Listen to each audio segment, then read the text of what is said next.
En septiembre inició la aplicación de la ley antitabaco en toda la República Mexicana. Al principio se anunció que legalmente era imposible que se fumara dentro de un espacio cerrado. Muchos lugares de diversión nocturna optaron por construir y habilitar una terraza. Otros se ampararon y lograron que las sanciones y los reglamentos no fueran tan estrictos. Un empresario de la masa y la tortilla fue secuestrado en la zona centro de Tijuana.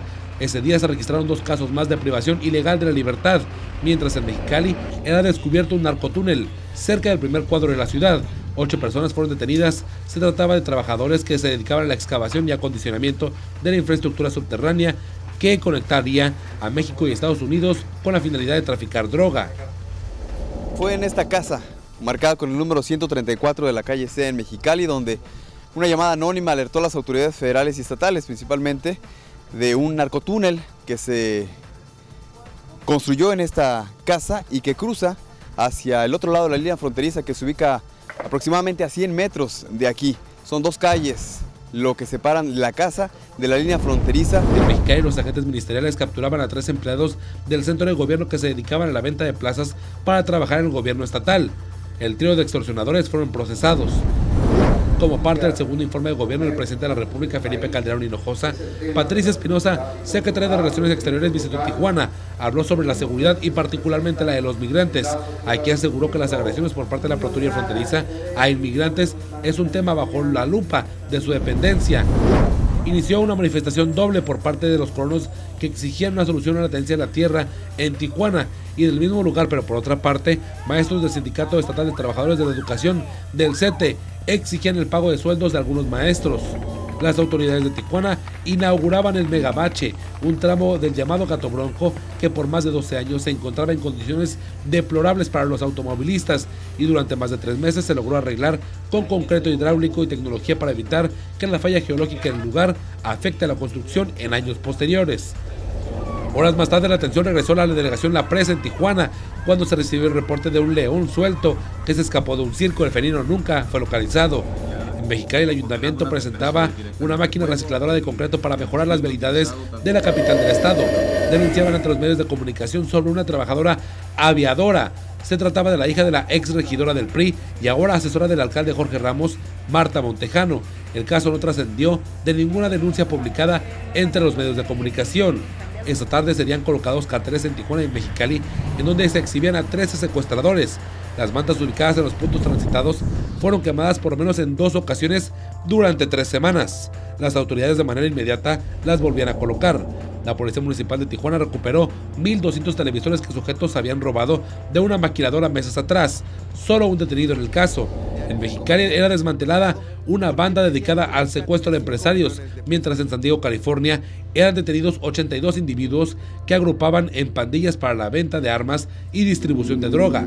Fermín Vega, líder transportista, cumplió 3 días de huelga de hambre en unión a la diputada federal Dolores de Méndez. Sin embargo, la legisladora ese día dejó la medida de presión. Los ánimos por la decisión de la legisladora dejaron a los líderes de los partidos políticos insatisfechos y en la rueda de prensa del 10 de septiembre las discusiones subieron de tono.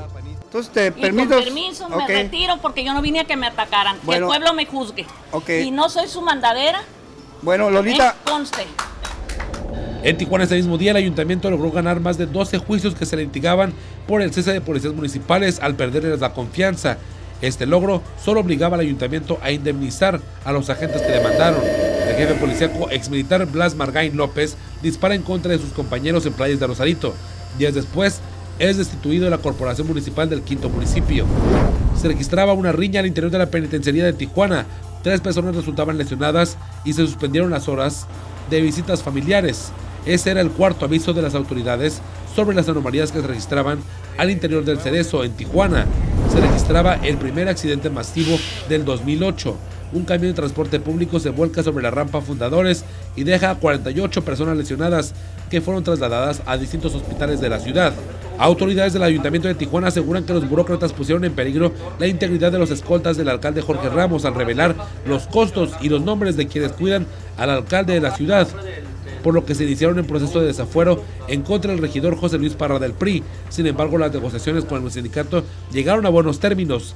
Quedaron de lado la seguridad de los escoltas y la denuncia fue retirada, e incluso los burócratas recibieron el aumento que habían solicitado del 9%. Se cumplían 23 años de noticiero Síntesis, el proyecto que inició como un espacio y un servicio informativo. Después, años después, se convirtió en el Canal de la Frontera.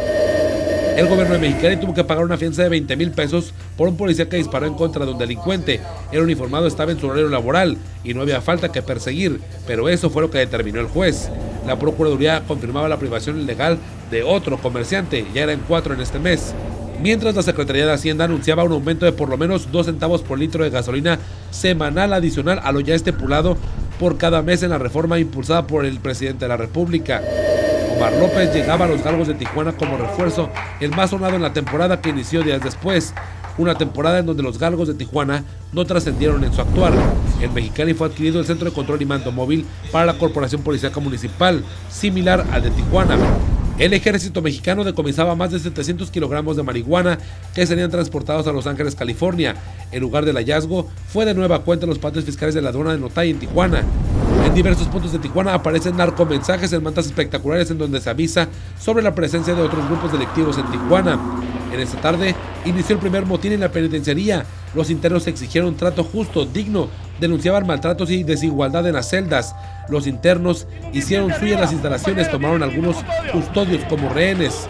Todo se derivó del homicidio en contra de un interno, Israel Márquez Blanco, de 19 años, a manos de un custodio y de 2 mandos policíacos al interior del Cerezo, que aún siguen prófugos. El cielo era negro, poco se veía al interior del complejo penitenciario. La sobrepoblación fue inminente, más de 8,000 sujetos dentro de un inmueble diseñado para 4,000. Se confirmaba el fallecimiento de 4 personas, la policía municipal y estatal dispararon para controlar a los presos. También el tema de los prófugos se tocó. Las autoridades aseguraron que solo 3 personas se habían escapado del centro penitenciario, mismas que fueron detenidas. En síntesis dimos cuenta que la cifra esa fue inventada. Eran 7 los que habían captado nuestras cámaras.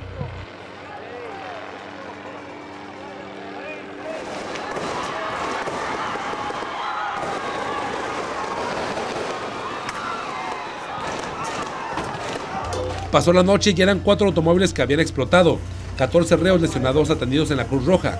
La situación al parecer estaba controlada. La Procuraduría de Derechos Humanos en el estado promovieron la creación de una lista para que los familiares revisaran si sus parientes se encontraban bien. Esto luego de encontrar restos humanos carbonizados de por lo menos 3 personas en distintos puntos del patio del Cerezo. Esa paz no duró mucho tiempo. Ese mismo miércoles las internas del edificio 7 empezaron a manifestarse, quemaron colchones que recién les entregaron. El motín fue más fuerte, aparatoso. Los familiares aún estaban fuera del centro penitenciario cuando se escucharon los disparos. Los familiares desesperados arrojaban piedras, trataban de causar daños a las autoridades. Los gritos, el gas lacrimógeno, los reclamos, las exigencias, las peticiones se daban cita en el mismo conflicto que tuvo numerosos precedentes durante el año.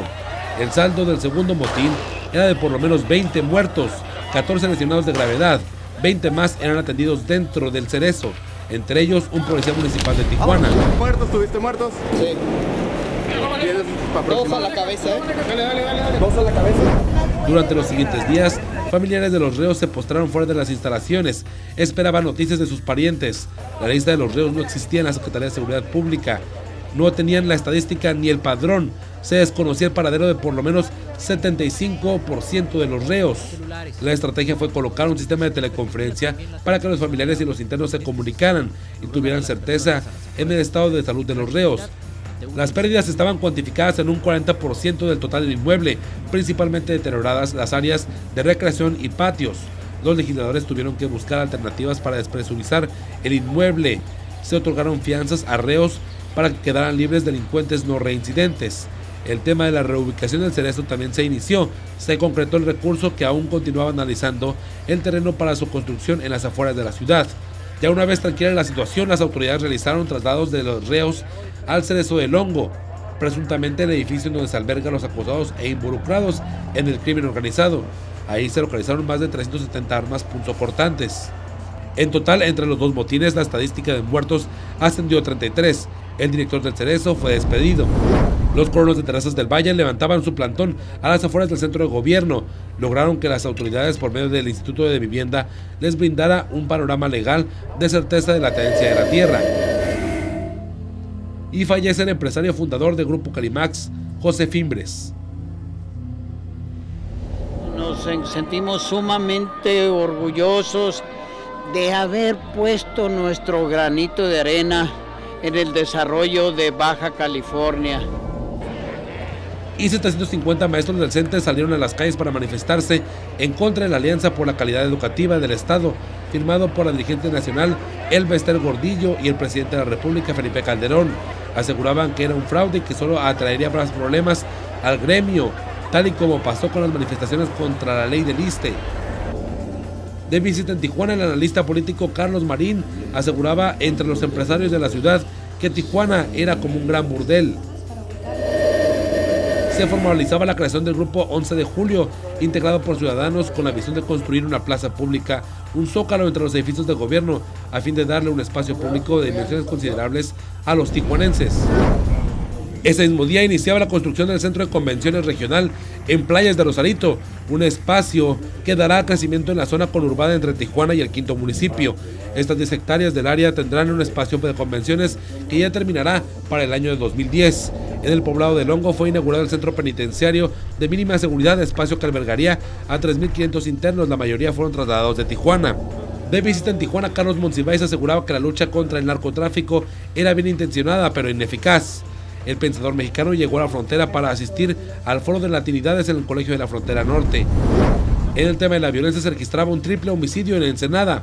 Esta noche balearon a 4 policías de Tijuana, asesinaban a un subcomandante de Playas de Rosarito. La mañana del siguiente día, 3 policías más eran emboscados, murieron en el lugar de los hechos. Del enfrentamiento resultaron 6 personas lesionadas, entre ellas 4 agresores que fueron detenidos y arrestados y canalizados ante las autoridades federales del Asiedo. Entre las personas detenidas se encontraba el conocido como el Balas, presunto traficante de armas. Al mismo tiempo fueron secuestradas 2 personas en la colonia 20 de noviembre en Tijuana. En el Cubo, el espacio que iba a ser inaugurado por el expresidente Vicente Fox en el 2006, abrió sus puertas 2 años después. Un complejo museístico de 3 niveles con espacios amplios que inició y albergó 2 colecciones, una fronteriza y otra oriental, Buda Guayin. La ola de violencia en Tijuana cerraba con 19 personas asesinadas en los últimos días de septiembre. 12 se encontraron en un predio cercano a una escuela de la delegación Centenario y 3 en los arenales en Playas de Rosarito. El día siguiente se localizaban 7 cuerpos sin vida, por lo menos 3 en tambos que contenían ácido, algunos casos con narcomensajes para bandas contrarias que operan en esta frontera. Para entonces la lista de homicidios en Tijuana durante 2008 alcanzaba la cifra de 397.